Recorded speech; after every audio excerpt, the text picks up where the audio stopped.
Donc, bonjour à tous et à toutes. Merci d'être présents parmi nous aujourd'hui pour cette visio sur la compétition, un outil de développement pour les poneys clubs et centres équestres. Monsieur Julien Pelletier, qui est vice-président en charge des clubs, va introduire cette visio qui va être ensuite avec un intervenant, Laurent Galis, en conseiller technique national, Lola Payon, dirigeante du Poney Club des Pédéoles, et William Gevresse du Poney Club Centre Équestre Les Allues.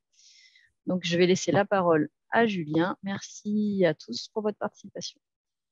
Merci beaucoup, Tiffaine. Bonjour à toutes et à tous. On est ravis, comme tous les mois, de vous retrouver pour ces rendez-vous qu'on a instaurés maintenant avec vous depuis une petite année et qu'on redémarre là avec plaisir, avec un sujet, comme vous l'a dit Tiffaine, la compétition, un outil de développement pour nos centres équestres et nos poney clubs. Quand on parle de développement, la compétition, c'était un sujet qui nous semblait important d'aborder, au même titre qu'on pourrait parler des galops ou des primo-licenciés. Là, on est sur un volet qui n'est pas un volet de l'acte sportif en lui-même, mais plutôt de tout ce qui est autour, en fait, de la compétition et qui s'intègre dans la vie du club. Quand on parle de compétition, on parle aussi bien que ça accompagne notre projet pédagogique, ça parle aussi de fidélisation des cavaliers, ça parle de planification d'une saison sportive avec des concours, ça parle de vente de produits, on va en reparler, de stages de perfectionnement, ça évoque aussi le travail de la cavalerie, la notoriété du club. Comme vous le savez, la fédération, elle propose un projet sportif à chacun avec toutes les disciplines qu'on a la chance d'avoir et les différents circuits et championnats qu'on peut retrouver tout au long de l'année. Et c'est vraiment, en fait, toute cette combinaison qui va nous permettre aujourd'hui de discuter de tout ça autour de ce sujet de la compétition. Comme vous l'a dit Tiffaine, je vais remercier au début les intervenants, Laurent Galis de la direction technique nationale de la fédération et Lola Payon et William Gevresse qui sont deux dirigeants à la tête de leur structure. Lola Payon qui nous vient d'Ardèche, même si on est en visio, et William qui est dans les Yvelines et qui vont partager eux avec vous leur expérience, qu'ils ont mis en place, qu'ils font. Ce qui est intéressant, comme à chaque fois, c'est que vous puissiez poser vos questions dans le chat et qu'on puisse les reprendre à un moment et que vous n'hésitiez pas, s'il y a quelque chose, à nous l'écrire ou bien sûr à la fin des interventions à prendre la parole pour qu'on puisse aussi échanger et que vous puissiez repartir avec cette base à mettre en place derrière. Voilà, je ne vais pas faire plus long pour l'introduction, je vais laisser la parole à Laurent pour qu'on puisse démarrer cette visio. Je vous souhaite une très bonne visio et n'hésitez pas, si vous avez des questions, à nous les poser. Ça sera un plaisir d'y répondre avec vous. Laurent, c'est à toi. Bonjour à tous.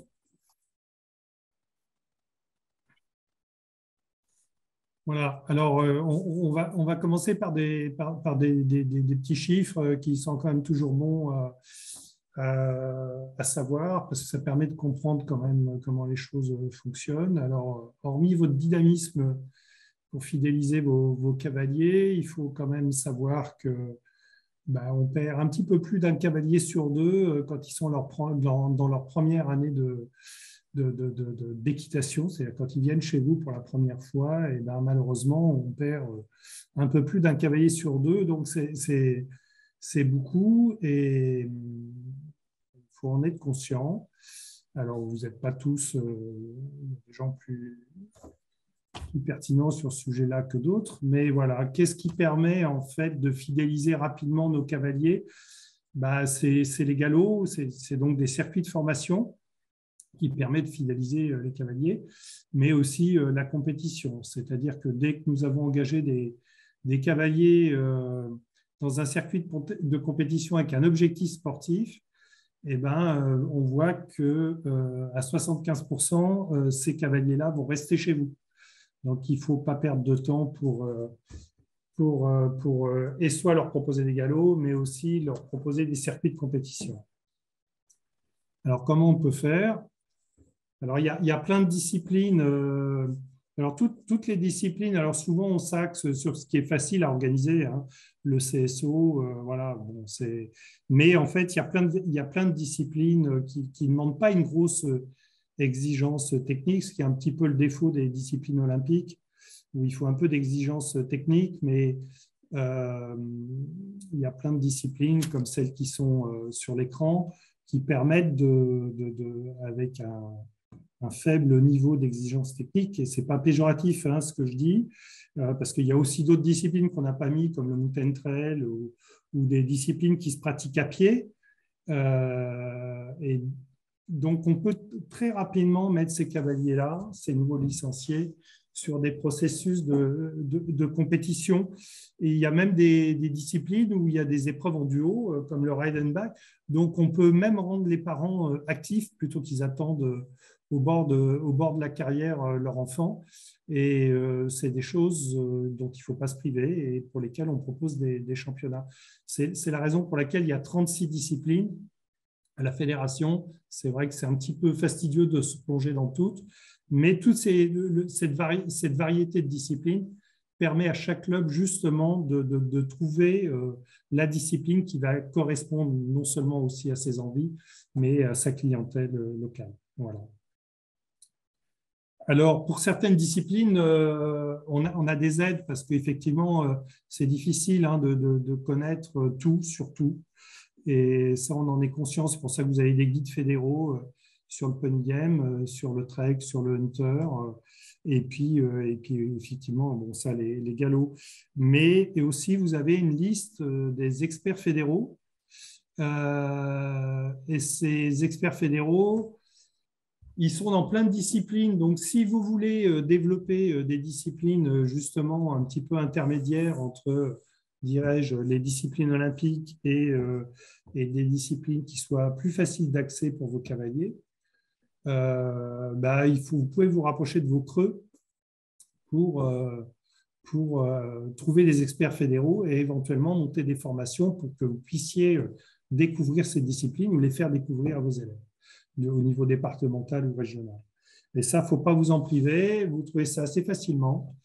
Ben voilà, il y a un flashcode, très bien, et vous trouvez ça assez facilement et par creux et par discipline. Donc, n'hésitez pas à vous rapprocher de vos creux pour les solliciter là-dessus. Et puis, alors, comment on donne un objectif à ces cavaliers? Déjà, il y a une chose, alors j'enfonce un peu une porte ouverte, mais gérant l'Open au niveau réglementaire, c'est quand même quelque chose que je rencontre régulièrement. C'est un manque de lecture des championnats et c'est certes, il y a pas mal de règlements qu'il faut aborder. Des fois, c'est un petit peu abscon, on en est bien conscient, mais le fait de lire le règlement des championnats auxquels vous voulez faire participer vos élèves, ça vous aidera à définir une stratégie avec vos élèves et à planifier votre saison et ainsi à ne pas perdre de temps pour qualifier vos élèves. Je rappelle que sur chaque discipline, quand vous allez sur le site de la fédération, vous avez souvent des documents techniques qui sont à votre disposition pour justement mieux aborder et les dispositifs et des précisions sur les règlements de ces disciplines. Vous savez aussi, je vais faire un petit tour en arrière sur les circuits départementaux. Voilà, merci. Par département ont été établis en 2019 des circuits départementaux, c'est 5 étapes, coefficient 2. Si vous établissez un objectif sportif avec un championnat à la fin de l'année, c'est important de participer à ces circuits départementaux parce que ça vous aide à qualifier vos élèves et ça donne aussi des objectifs sportifs intermédiaires à vos cavaliers, c'est important. Et puis, les départements ont la possibilité sur ces étapes d'ajouter un championnat départemental. Les championnats départementaux sont coefficient 1, mais si c'est adossé sur un championnat sur un circuit départemental, et ben, vous bénéficiez du coefficient 2 pour vos élèves. À cela va s'ajouter, je pense récemment, parce qu'on vient d'en discuter, certainement des circuits qu'on appelle de territoire, mais qui seront pas des circuits, pardon, des championnats régionaux qui seront basés plutôt sur les anciens territoires pour rendre, pour avoir un objectif supplémentaire au niveau régional pour la compétition club et poney. Et ça aussi, ça sera avec un coefficient 2 et ça va être développé prochainement. Voilà, donc bien planifier, bien lire les règlements, bien définir vos objectifs sportifs avec vos élèves et définir une stratégie, un fil tout au long de l'année sont des éléments qui permettent de tenir et fidéliser vos cavaliers. On peut passer à la page suivante. Et puis, voilà, donc on a mis ces disciplines-là, effectivement, le PG, c'est William va nous en parler beaucoup mieux que moi, ou le Mountain Trail, qui sont des nouvelles disciplines. C'est des disciplines qui sont très ludiques, comme le Mountain Trail, qui permet aussi d'être fait à pied en collaboration avec son cheval.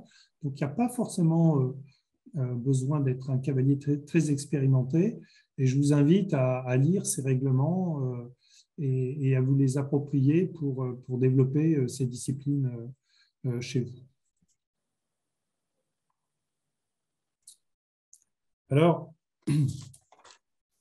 ça vous permet, pourquoi organiser de la compétition dans son club? Là, on a parlé plutôt de compétition et de le fait de vous déplacer dans des concours ailleurs, mais souvent, ces concours ailleurs, c'est des clubs comme vous qui organisent de la compétition chez eux. Et pourquoi, en discutant avec les uns et les autres, on s'aperçoit que des fois, dans des régions qui soient un petit peu moins, où il y a un petit peu moins de concentration de centres équestres et tout, on s'aperçoit que des cavaliers ou des clubs veulent participer à des disciplines, mais que ces disciplines sont loin de chez elles. Et ben, vous pouvez commencer par créer des compétitions chez vous avec des collègues qui sont près de chez vous et comme ça dynamiser, débuter des disciplines que vous ne trouvez pas forcément autour de chez vous. Et puis, cette dynamique que vous créez au sein de votre club, ça va vous permettre aussi de fidéliser vos cavaliers et puis éventuellement de renouveler vos cavaliers que vous emmenez en compétition à l'extérieur. C'est-à-dire qu'il ne faut pas hésiter à faire des concours chez vous, même si vous n'avez pas des installations les meilleures du monde. Peu d'entre vous ont le Bull Ring Job à côté. Donc, il faut commencer avec vos installations. Et le fait de faire du concours chez vous, ça va redynamiser votre équipe de club. Et puis aussi, ça va vous permettre d'améliorer petit à petit vos installations. Et puis surtout, si vous faites des disciplines pour lesquelles il n'y a pas beaucoup de clubs autour de chez vous, et ben, vous allez pouvoir malgré tout développer ces disciplines avec vos collègues aux alentours de chez vous. Alors, ces informations, vous avez le site de la Fédé a été refait il y a peu, et vous savez, en haut, on ne le voit pas bien, mais vous avez un outil qui s'appelle la FAQ, la foire aux questions, qui est un outil extrêmement complet. Vous pouvez retrouver toutes sortes de types d'informations et notamment, vous avez un onglet compétition et avec la compétition club où vous avez les périodes de DUC pour déclarer vos concours et tous les renseignements possibles et imaginables pour organiser, engager vos cavaliers, organiser vos clubs, vos concours et toutes les informations pour l'activité de compétition. Voilà. Alors, ça a quand même des vertus. En conclusion, avant de laisser la parole à Lola et à William qui vont parler de leur activité dans les clubs. La compétition a quand même des vertus de développement. Ça va améliorer la collaboration de vos chevaux avec vos cavaliers, puisque et vos chevaux et vos cavaliers vont améliorer leur technique. Et puis, ça va avoir des vertus de développement personnel pour vos cavaliers. Et puis, ça aura des vertus aussi structurelles et financières pour le développement de vos centres équestres. Et je pense que Lola et William vont être très pertinents parce qu'ils sont dans des milieux très différents, très pertinents quant à leurs expériences et aux retours qu'ils vont vous donner.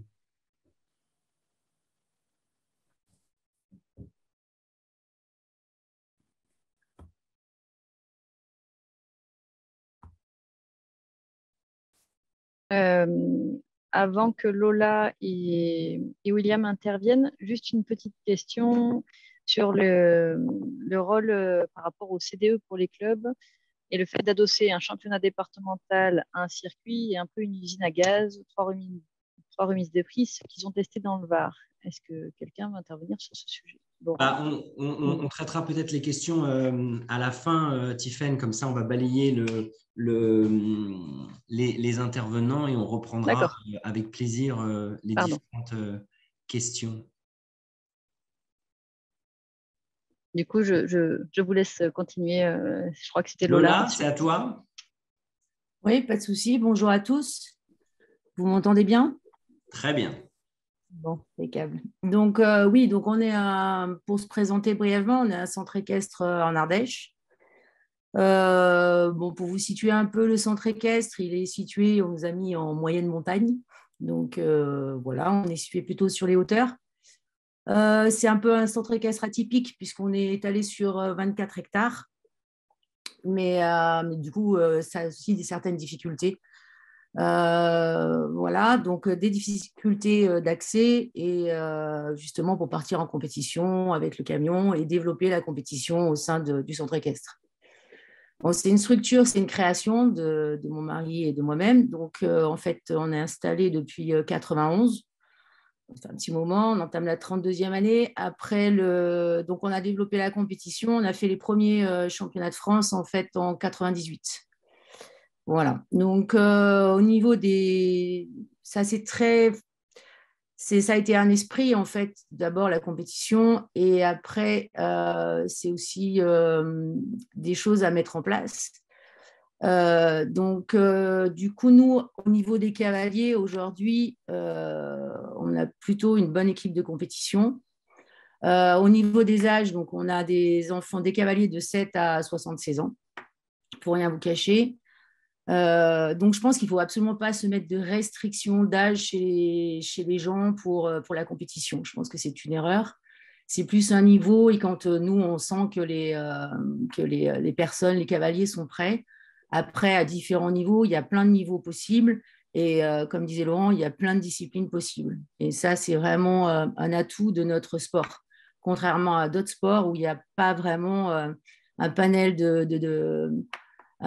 d'activités qui est accessible. Voilà, parce que par exemple, si avec le horseball, faire du horseball à 76 ans à quelqu'un, c'est impossible. Voilà, pour vous donner un exemple. Ensuite, on n'hésite pas à discuter avec les parents. Du coup, dans les reprises, aller voir les parents et quand on pense qu'un enfant est apte à faire de la compétition, aller discuter avec eux parce que bien souvent, les parents pensent qu'ils ne sont pas prêts. Du coup, c'est souvent qu'ils nous disent après, ils sont contents qu'on aille vers eux et qu'on s'intéresse à leur enfant. Et ils voient un peu la compétition comme quelque chose d'inaccessible. Donc, c'est important d'aller vers eux et de leur offrir le produit de la compétition sans obligation, évidemment, mais leur dire qu'il y a une possibilité. En plus, on est dans la valorisation de leur enfant, donc il y a plein c'est assez positif. Voilà. Après, nous, on a mis en place une reprise spécifique jeunes compétiteurs à effectif réduit, en fait, et donc on essaye d'anticiper justement. Du coup, on les prend par 5 cavaliers et qui vont être axés. Mais cela, on leur dit au départ, avec une réunion, on leur dit que c'est pour aller vers le championnat de France. Alors, moi, actuellement, j'ai des enfants qui étaient en préparation Gallo 3 et qui vont petit à petit progresser avec nous. Mais on est dans cet objectif-là. Voilà. Après, il y a aussi tout l'effet boule de neige. C'est-à-dire que quand nous, on prépare le camion, donc la veille des concours, donc les enfants regardent justement les plus petits, regardent les grands préparer le camion, puis monter des chevaux, s'occuper de leurs chevaux ou de leurs poneys. Donc, en fait, ils s'y intéressent d'autant plus. Et du coup, ils se posent des questions et nous posent des questions. Et les plus petits ont envie de partir dans le gros camion avec nous en compète. Donc, je pense que ça, c'est tout un effet, ouais, c'est vraiment l'effet boule de neige. Donc, en fait, au plus on sort, j'ai envie de dire, et au plus ils ont envie de participer à cette aventure. Ensuite, il y a donc, on en parlait tout à l'heure, offrir un panel de disciplines, c'est important. Alors, nous, on a pas mal de disciplines. On sort en dressage, on sort en CSO aussi pour préparer notre discipline phare, c'est le complet. Donc, du coup, on sort en CSO plus pour aller préparer les enfants pour l'épreuve du complet de CSO. Mais après, on sort en voltige, on sort en polo, on sort en dressage et en tir à l'arc. Voilà, c'est les disciplines un peu celles qu'on privilégie. Après, il faut savoir qu'évidemment, on a quand même une clientèle adulte qui va s'orienter plus vers le dressage, le polo et le tir à l'arc. Et après, les enfants, c'est plus vers la voltige, le CSO, CCE, et après les équipes de polo. Voilà, donc en fait, ça nous permet vraiment, c'est vraiment un avantage d'avoir toutes ces disciplines. Ensuite, au niveau de l'organisation, alors l'organisation, nous, on fait des réunions proposées à tous nos cavaliers. Donc, on propose justement pour savoir comment se passent les compétitions. Ensuite, comme disait Laurent Yalis, donc on met en place des programmes. Donc, en fait, dès septembre, ils savent toutes les compétitions possibles, avec tous les niveaux possibles. On communique beaucoup là-dessus, ce qu'ils peuvent faire. On met en place des CSO internes pour les plus jeunes dès le début, c'est-à-dire début octobre, on a déjà des compétitions en CSO interne pour leur faire voir un peu ce que c'est. Et ensuite, après, on a la réunion pour les championnats de France, mais ça, tous les clubs le font aussi. Je pense qu'il n'y a pas de souci là-dessus. Mais il y a vraiment l'histoire du programme est vraiment important. Ils sont demandeurs de ça, d'avoir des objectifs et en fait pour chacun et de pouvoir un petit peu s'orienter sur ce qu'ils ont envie et de savoir, de planifier leur année. Et à la fois pour les parents, déjà pour leur week-end, voilà, et savoir un peu où ils vont, et à la fois pour les cavaliers, pour savoir, ça les motive tout le long de l'année pour arriver à leurs objectifs. Alors que ce soit le championnat ou pas d'ailleurs, hein. Ça peut être juste une montée de niveau, ou travailler un jeune cheval, ou voilà, ça peut être plusieurs objectifs différents. Après, on met un point d'honneur en fait à garder cet esprit d'équipe. C'est-à-dire que il faut, on est dans la discipline, entre autres dressage, CSO ou CCE, c'est quand même des disciplines individuelles. Mais dans ces disciplines individuelles, on peut avoir l'esprit d'équipe. Et je pense que ça, c'est une de nos forces. Et je pense que dans les clubs, beaucoup de clubs l'ont. Ça, j'en suis persuadée. Et ça s'instaure et ça s'entretient. Alors, ça peut être sur différentes actions. Ça peut être leur investissement au niveau financier, par exemple, sur l'esprit d'équipe. Il y a sur le terrain, mais il y a aussi tout ce qui est à côté. Parce qu'après, ce qui va bloquer sur les compétitions, c'est le tarif. Ça va leur coûter cher, surtout actuellement avec l'essence, tout ça, tout le monde connaît le problème. Donc, en fait, il y a la mise en place des actions qui a double efficacité, c'est-à-dire d'aider les cavaliers, de pouvoir les aider au financement de leurs objectifs et après sportifs, et à la fois de créer tout cet esprit d'équipe. Donc, voilà. Donc, nous, on a les amateurs aussi, mais les amateurs et les poneys, en fait, les amateurs sont les anciens cavaliers de poney. Donc, en fait, on a mis tout le monde ensemble sur le même esprit. Bon, par exemple, là, on fait des lotos, on fait des tombolas, voilà, ils font pas mal de choses, des ventes de brochettes de bonbons pendant les concours, quand on fait les concours, les complets chez nous. Voilà. Et tout ça va dans un pot commun. On a créé une association qui nous aide en fait à recueillir des fonds, en fait aussi, à aller chercher certaines subventions auprès de nos élus pour pouvoir les aider à aller au championnat de France. Donc ça peut être un peu un déclic pour le côté financier qui est souvent un frein à la compétition. L'autre frein à la compétition, je pense, en tout cas par expérience, c'est qu'il y a le fait de se lever tôt, la lourdeur un peu de la disponibilité et de la journée passée là-bas. Alors bon, il y a des disciplines où on fait participer les parents, disciplines que je connaissais très peu. Nous, on n'est pas dans ces disciplines-là, mais en tout cas, ce qu'on essaye, c'est de mettre en place quelque chose où ce soit le moins lourd possible, sans que les cavaliers se désintéressent ni de leurs poneys, ni de leurs chevaux, et que tout soit fait dans l'ordre. Bon, par exemple, on a une équipe qui est du matin, une équipe qui est du soir. Donc, le matin, ils viennent chez nous, ils s'occupent, on embarque les chevaux, on arrive. Et ensuite, il y a une équipe du soir. Et du coup, le soir, il y a une équipe qui repart avec nous, avec le camion, pour décharger les chevaux, s'en occuper. Parce que nous, il y en a beaucoup qui sont auprès. Et du coup, c'est important qu'ils sachent que ce n'est pas seulement monter sur... on arrive avec le camion et en fait, ils montent dessus et ensuite, ils repartent et ça s'arrête là. Non, il y a toute une histoire, il y a des soins à faire, il y a tout ce bien-être qu'on a autour du cheval qu'il faut qu'ils prennent en compte. Et ça, par contre, on n'a jamais dérogé là-dessus et je pense que c'est un peu... c'est important de le garder. En tout cas, c'est nos objectifs. Pardon. Du coup, je Ensuite, rebondis là-dessus, Lola.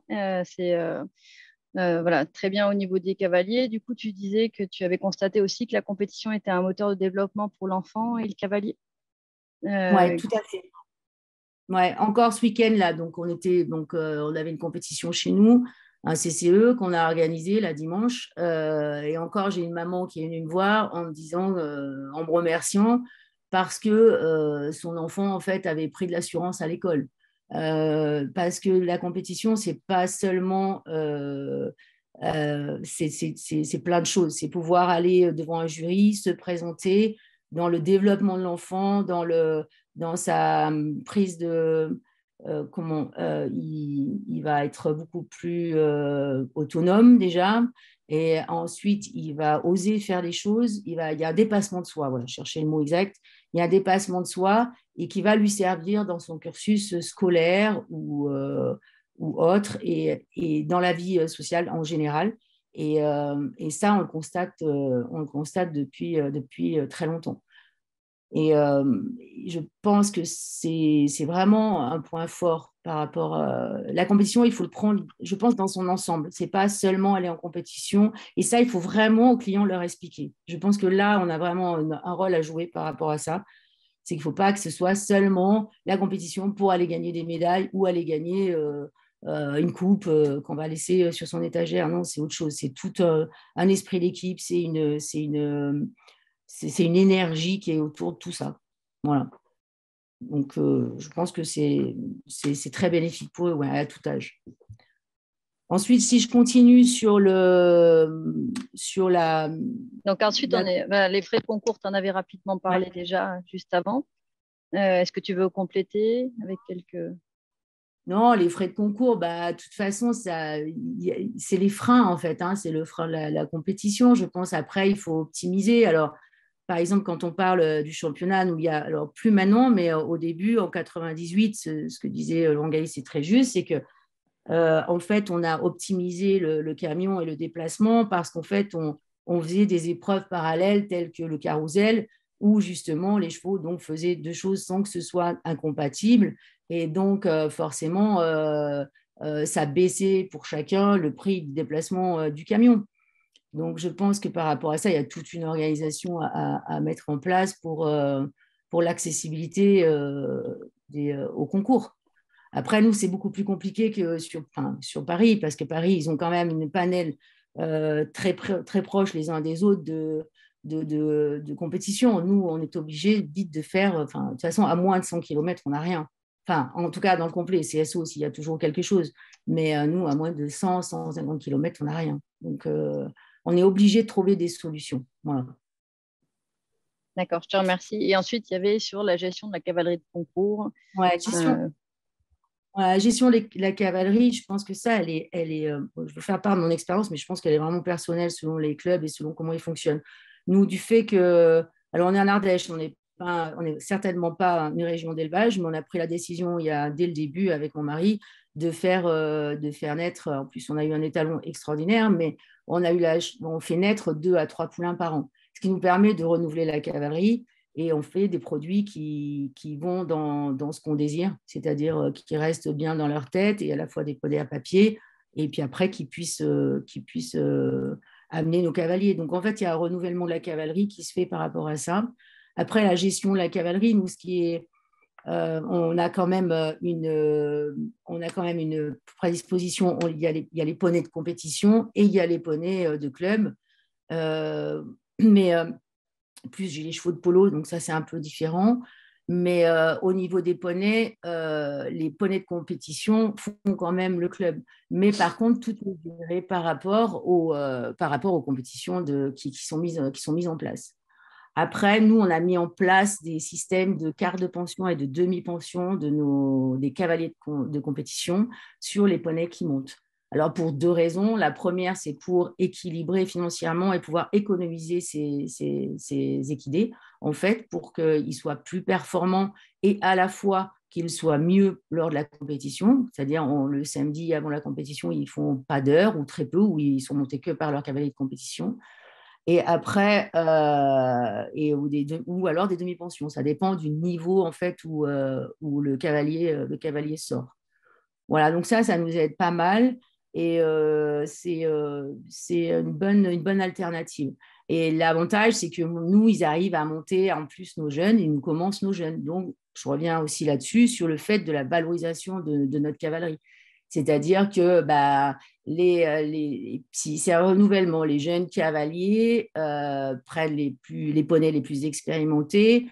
Et en plus, les autres, les cavaliers plus expérimentés, eux, vont prendre les jeunes poneys en plus de leur poney. Donc, en fait, on fait monter petit à petit la cavalerie comme ça, voilà, et ça permet un renouvellement de la cavalerie.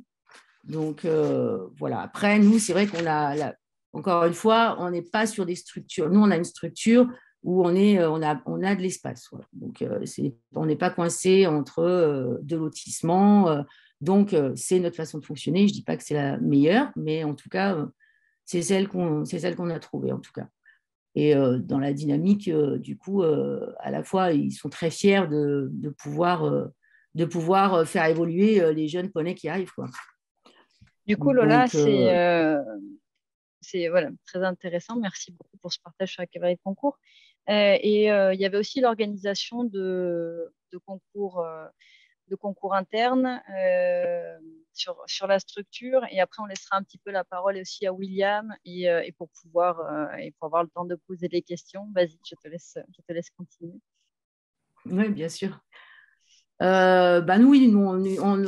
en fait, on organise un concours de tir à l'arc par an, un concours interne, CSO interne, on en fait 3 ou 4 par an. Et ensuite, on fait 2 CCE par an, voilà. Donc, sur la structure. Voilà, donc, en gros. Voilà, on va organiser certainement un concours, enfin, on espère pouvoir organiser un concours de voltige. J'ai une monitrice qui est motivée pour la voltige, donc je trouve que c'est une bonne chose. C'est une nouvelle discipline qui arrive chez nous. Voilà. Après, pour revenir sur la compétition, sur les avantages et inconvénients, je finirai là-dessus d'ailleurs. Les avantages, ce sont, alors, dans le club, la dynamique, ça c'est certain. Ensuite, ça nous permet de remplir nos stages. J'ai de plus en plus de cours particuliers aussi.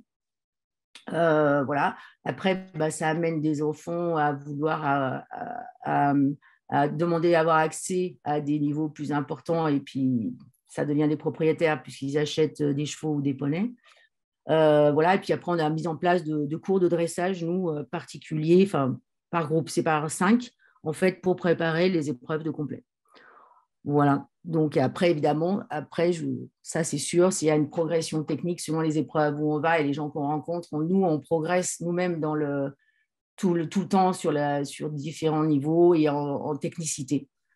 Voilà. On a eu la chance de faire partie avec notre fils, qu'il fasse partie de l'équipe de France, et on a énormément appris en rencontrant plein de personnes, et voilà, et on a transmis ça à nos cavaliers, on a pris un maximum d'informations pour pouvoir l'appliquer chez nous. Après, les inconvénients, c'est un peu l'étiquette. Il faut faire attention. Nous, on a pâti un temps à l'étiquette club de compétition, et des gens ont hésité à venir chez nous pour s'inscrire parce qu'ils avaient peur que ce soit que de la compète. Donc ça, il faut bien leur expliquer qu'il n'y a rien d'obligatoire, évidemment. Voilà. Merci Lola.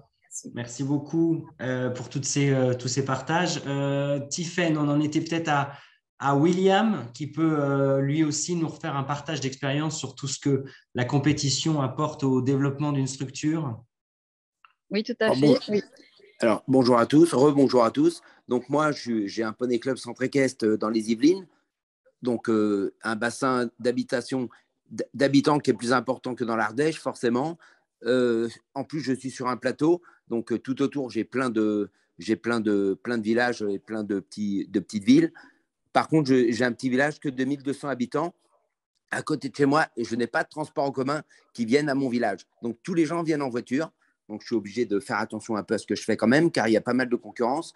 Donc, on a développé la compétition en CSO au début, en dressage. Et moi, j'ai fait beaucoup de sport collectif quand j'étais gamin. Et du coup, je me suis dit que j'allais développer un sport collectif. Et je me suis mis à développer le Pony Games, qui est un sport collectif mixte, sans contact. Donc, on peut mélanger les filles et les garçons. Il n'y a pas de contact.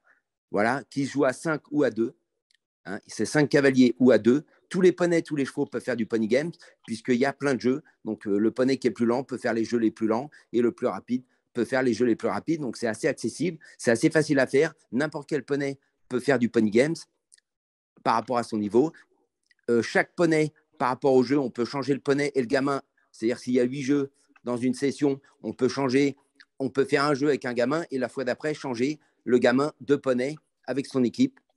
Donc, ça, c'est quand même pas mal. Ce que j'aime bien dans le sport collectif, c'est que ça donne du lien. Hein, ça crée du lien pour les enfants. Ça crée un esprit d'équipe, forcément, qu'on peut avoir aussi sans faire du sport collectif. Mais là, ça crée quand même une vraie dynamique de sport collectif dans le club, sport mixte, sans contact.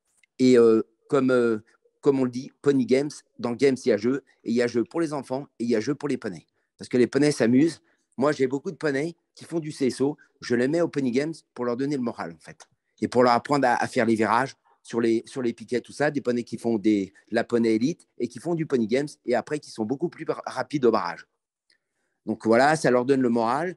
C'est un sport d'équipe, c'est un sport qui joue en polo, pas en veste, mais en polo, donc avec des couleurs de club, ce qui donne un peu un esprit vraiment club, comme le foot, le rugby, le hand, etc. Avec des polos aux couleurs de mon club, qui sont couleur jaune et noir. Donc ça c'est vraiment ce que j'apprécie. Le bien-être animal, parce que la cravache est interdite. Donc ça, c'est quand même bien à notre époque. La cravache est interdite, et tout mot en l'air de vulgarité ou mot en l'air vulgaire sont sanctionnés par un avertissement.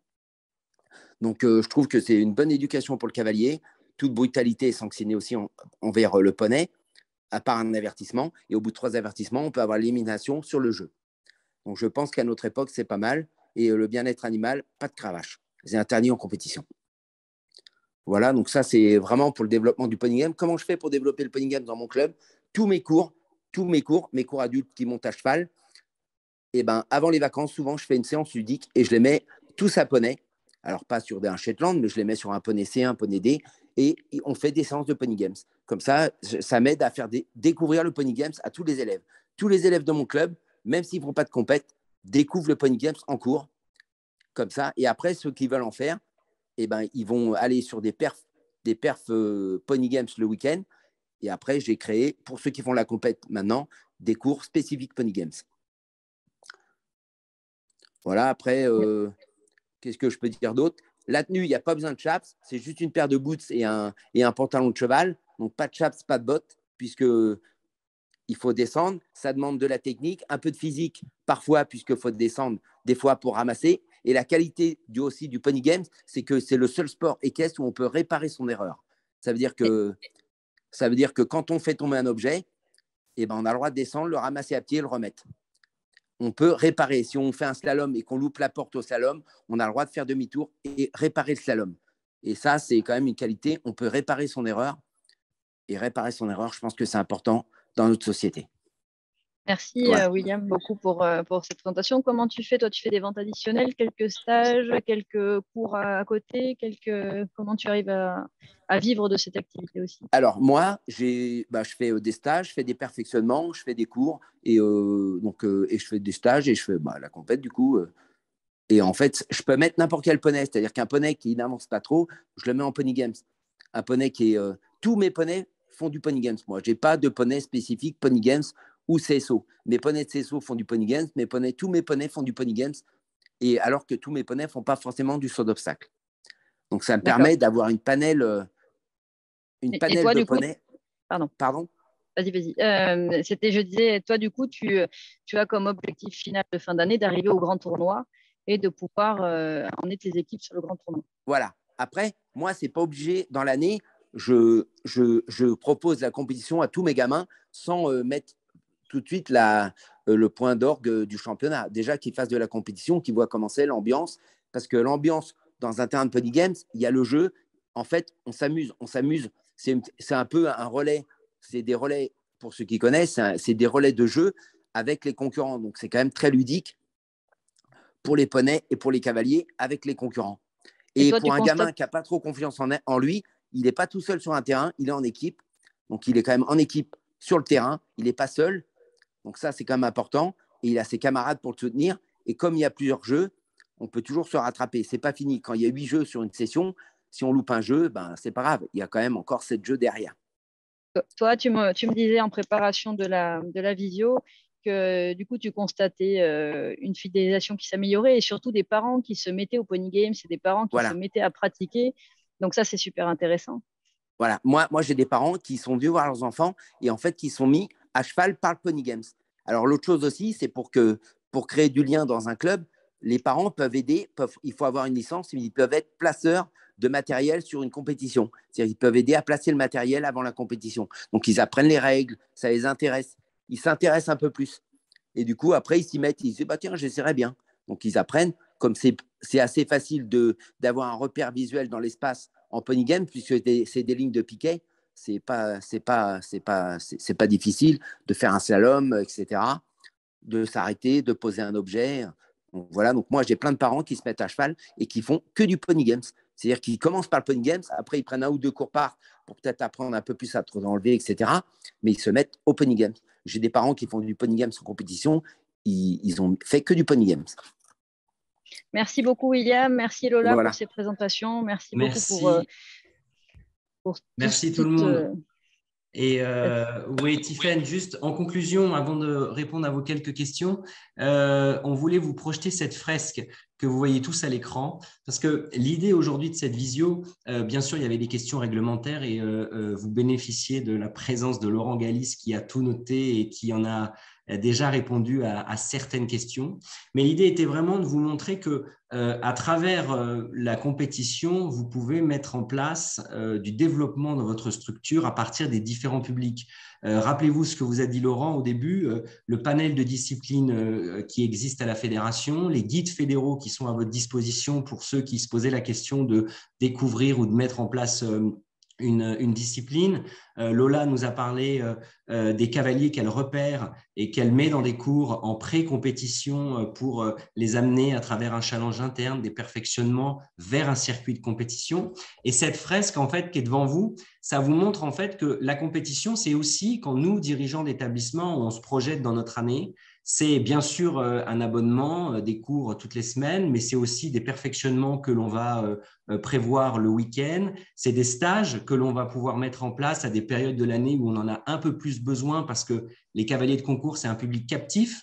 Donc, on sait que sur les vacances de Noël, parfois, c'est un peu plus compliqué de vendre un stage sur des cavaliers du club. Donc, on va peut-être positionner un cours à cette place-là. C'est un dimanche où on va sécuriser une activité avec un perfectionnement. C'est des stages aussi qu'on peut faire à l'extérieur. On vous a donné l'exemple d'un stage au Parc équestre fédéral où on peut bénéficier des installations et préparer aussi tout ça.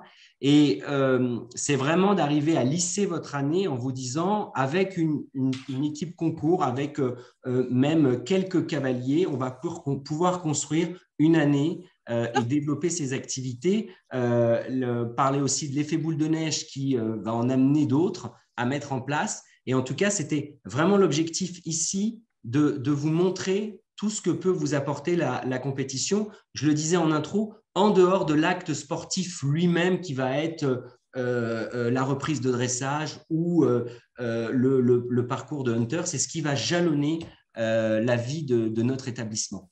Avant d'en terminer, et comme on s'y est engagé, on a réussi à garder quelques minutes pour répondre à toutes les questions qui avaient été posées. On va les reprendre ensemble. Si certains en ont à l'oral aussi, n'hésitez pas à prendre la parole. Je vais essayer de les récupérer dans le chat pour répondre le mieux possible. Est-ce que tu veux que je les repose, Laurent? Julien? On peut les reprendre, ouais, Tiffaine. Alors, du coup, il y avait quel rôle peut avoir un CDE pour ces clubs et est-ce qu'il n'y a pas un problème d'adosser le championnat départemental à un circuit qui est un peu une usine à gaz, 3 remises de prix, ce que nous avons testé. Mais ça, c'est une question locale. Déjà, le comité départemental, c'est nous, c'est vous. Un comité départemental, il est constitué des dirigeants. Donc, le comité départemental, c'est l'animation du territoire. Donc, c'est à vous de voir avec l'équipe du comité départemental qu'est-ce que vous pouvez mettre en place dans votre département, des formations, des circuits de compétition, des challenges. C'est vraiment une discussion au plus près que vous pouvez mettre. Et ça rejoint la question des circuits. Laurent vous a présenté les circuits départementaux et les coefficients. Après, mettre une date, mettre un coefficient, organiser une finale, j'allais dire, discutez-en avec les élus du département ou de la région, et c'est ça qui vous permettra de trouver ce qui correspond le mieux possible à territoire dans lequel vous êtes. Alors, il y a eu pas mal de questions par rapport mais vraiment réglementaires, qui sont un peu hors sujet du coup, pour ouvrir les championnats aux poneys sans papier. Alors, Laurent a fait une réponse là-dessus. J'ai fait une réponse là-dessus. Il y a une petite sur les galops de 5 à 9, c'est hors sujet, mais l'expression travail à pied a été remplacée au profit de pratique. Oui, parce qu'on essaye maintenant d'éviter tous les mots qui. Alors, on n'y arrive pas pour tout, mais travail, faire travailler un cheval. On essaye plutôt de parler de pratique, on essaye plutôt de parler de collaboration. Et alors, dans notre culture, ce n'est pas forcément gênant quand on parle de dressage d'un cheval. De dresser un cheval, il n'y a pas forcément une connotation péjorative dans notre bouche, mais qui peut être mal interprétée. Donc, oui, c'est pour ça qu'on a veillé à changer des termes comme ça. Voilà. Après, il y avait David Arline qui posait la question de la place pour les petits niveaux, mais tu y as répondu au début, Laurent, de la visio. Comment faire du débutant au galop 3 sous forme de challenge pour améliorer la fidélisation. Donc, c'était l'ouverture à toutes les nouvelles disciplines dont tu parlais et pour permettre un accès à la compétition le plus rapidement possible. Voilà. Quelqu'un demande comment obtenir le projet sportif dont tu as parlé, Julien. Peut-être que tu peux mettre le lien. Le projet sportif, il est pas. C'est un objectif pour chacun, un championnat pour chacun, pour chaque niveau, pour chaque individu. C'est ça le projet sportif de la fédération. C'est-à-dire que pour chaque cavalier qui a des attentes différentes, qu'il puisse y trouver une réponse. Qui n'est pas forcément la compétition. Là, on parle de compète, mais voilà. Oui. Après, j'avais une question de Stéphanie Lopez pour des cavaliers qui seraient ouverts à la compétition, mais dégoûtés par le mal-être des chevaux en compétition, coups de cravache et front, mordure.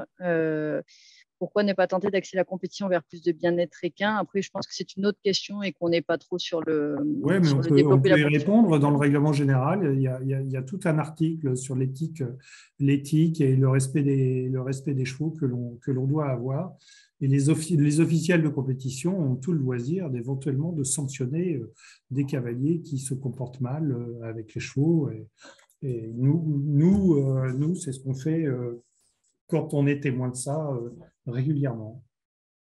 Est-ce que je peux intervenir par rapport à ça? Bien sûr. Je trouve un peu ces questions un peu bizarres parce qu'en fait, on est nous-mêmes responsables de cette image-là. Donc, je pense qu'il faut arrêter qu'on veuille tout le temps nous réglementer. Je veux dire, il faut qu'on prenne nos responsabilités aussi. C'est la compétition. Tous les compétiteurs ne sont pas en train de cravacher ou avoir des bordures. Je veux dire, les soins des chevaux, moi, les enfants, quand ils descendent, avant qu'ils aient enlevé leur gilet de crosse, le cheval, il est décellé. Donc après, c'est à nous d'instaurer ça. Il faut qu'on prenne un peu, il faut qu'on prenne nos responsabilités et qu'il y a des choses qui ne doivent pas être faites. Et voilà, c'est nous. Enfin, on est sur le terrain et je pense que c'est notre rôle. Donc voilà, point barre. Je veux dire, je n'ai pas besoin d'être réglementé pour ça, quoi. Voilà, c'est tout ce que je voulais dire. C'est une responsabilité collective, effectivement. Est-ce qu'on avait encore des questions, Tiffaine, dans notre chat? Il y a quelqu'un qui demandait, je crois, combien j'avais d'enseignants. Ah oui, combien tu avais de licences? Laurent a répondu. Et combien tu avais d'enseignants? Oui, exactement. Alors, il y a moi, mon mari, j'ai une enseignante à 35 heures et une qui est auto-entrepreneur, qui vient que le mercredi et le samedi. J'avais une autre question du coup sur l'intérêt pécunier d'organiser des compétitions chez soi. Je pense qu'au-delà de l'intérêt pécunier, il y a aussi tout l'engagement des cavaliers, familles et parents dans le sein du centre équestre. Mais est-ce que quelqu'un veut répondre? Effectivement, c'est pas du tout les mêmes. C'est pas du tout la même chose. C'est-à-dire qu'on n'a pas de frais. Faut bien se dire que sortir en compétition, c'est pas la compétition qui va nous amener faire rentrer de l'argent. Enfin, financièrement, c'est pas très intéressant. C'est tout ce qui va autour. Alors effectivement, on a plus intérêt à faire un CSO interne, une compétition chez soi. Voilà, on n'a pas de frais d'engagement, on n'a pas de frais de transport, on est moins fatigué. Après, la compétition, comme je disais quand on en avait parlé ensemble, c'est que c'est aussi un investissement et après, c'est si on a envie de le faire ou pas. Après, c'est un vrai investissement, je pense. Et parfois, pour développer la compétition, c'est pas mal d'organiser un concours chez soi parce qu'au niveau des frais, c'est peut-être un peu moins. Moi, je sais que je prends moins cher pour mes gamins quand ils font la compète quand c'est à la maison qu'à l'extérieur. Donc, pour développer la compétition, pour les premiers, des fois, c'est un peu moins cher de développer la compétition un peu chez soi au début pour être sûr que ça se passe bien. Parce que si le gamin il va à l'extérieur et que ça se passe mal et qu'il a payé un peu plus cher, au moins, il peut déjà essayer à la maison, quoi. Ah oui, je pense que c'est même nécessaire d'en faire. Est-ce qu'on a fait le tour, Tiffaine, de nos questions? Est-ce qu'il y avait d'autres prises de parole? A priori, je pense qu'on a fait le tour. Si quelqu'un veut intervenir encore, il reste une petite minute si des personnes ont encore des questions. En tout cas, même si les questions ne sont pas posées, de toute façon, vous pouvez à tout moment adresser un mail à la fédération. Il y a plein de choses sur lesquelles vous avez peut-être encore des petites précisions. N'hésitez pas à solliciter les services de la fédération.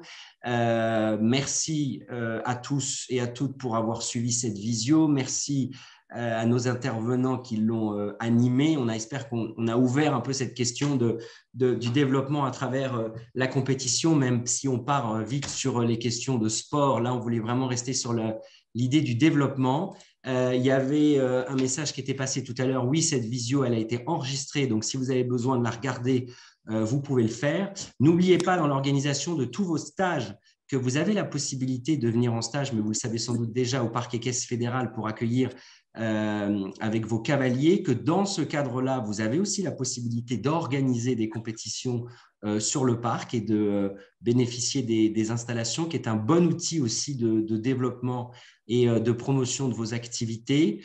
Je passe un message aussi à tous les dirigeants que vous êtes. On travaille actuellement à la fédération à des réflexions sur le Shetland et on recherche d'avoir des référents, des intervenants régionaux pour porter ces questions autour du Shetland. Donc, s'il y en a que ça intéresse localement d'y travailler et de participer à ce groupe de travail, vous pouvez vous manifester auprès de la fédération pour qu'on puisse vous intégrer et pouvoir avoir un échange parce qu'on essaye d'avoir un projet qui prenne en compte toutes les régions.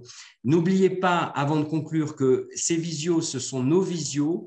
Donc, si vous avez des sujets que vous souhaitez aborder, qui vous semblent intéressants, importants, pareil, vous envoyez un mail à développement@ppe.com pour nous faire remonter les infos et qu'on puisse les traiter. Merci à toutes et à tous. Très bon après-midi, très bonne semaine et à très bientôt. Merci beaucoup.